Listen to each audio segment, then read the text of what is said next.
خلاص الزيت بتاعي كده سخن، هنزل بقى بالبصل.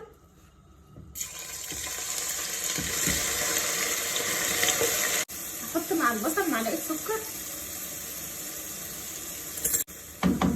هسيب بقى البصل بتاعي اول لما يبدا ان هو يدبل شويه، هضيف على طول الطماطم. نضرب بقى الطماطم لحد ما البصل يدبل.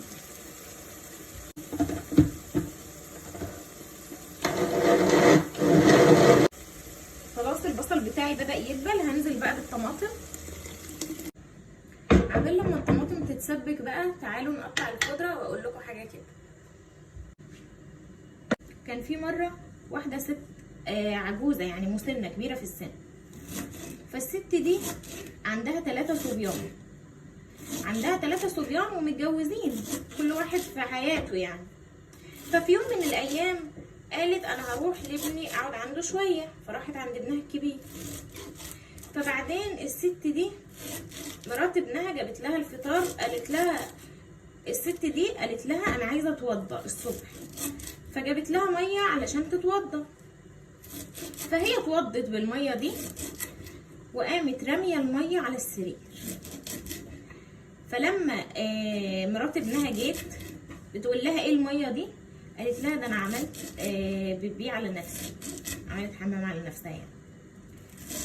فبعدين الست طبعا انفعلت جدا وقعدت تزعق لها وكده ما ينفعش، وانتي هتشيلي الملايه وتغسليها، وانتي ايه القرف ده، وعملتها بطريقه وحشه جدا. فبعدين هي زعلت جدا وقالت خلاص انا هروح عند ابني الوسطاني اللي اصغر منه يعني. فبعدين لما راحت عنده قررت نفس اللي هي عملته تاني. فلما قررت نفس اللي هي عملته تاني لقيت ان رد الفعل هو ان هي اتعصبت وانفعلت ولا وكده ما ينفعش وايه ده وايه القرف ده انت هتشيلي برضو الملايه وتغسليها وانا مش هغسل حاجه مكانك والكلام ده. الفكره بقى مش في كده، الفكره ان ابنها اصلا ساب مراته عادي تقول الكلام ده، سابها عادي وما اهتمش ان مامته بيتقال لها الكلام ده. فهي زعلت جدا برضو وقالت خلاص انا هروح عند ابني الصغير. مختلف هنا بقى ايه، ان هي لما راحت عند الصغير وعملت الحركه دي لقت ان مرات ابنه ما ضايقتهاش خالص بالكلام، بالعكس قالت لها ما تزعليش واحنا كلنا هنبقى كده واحنا ياما واحنا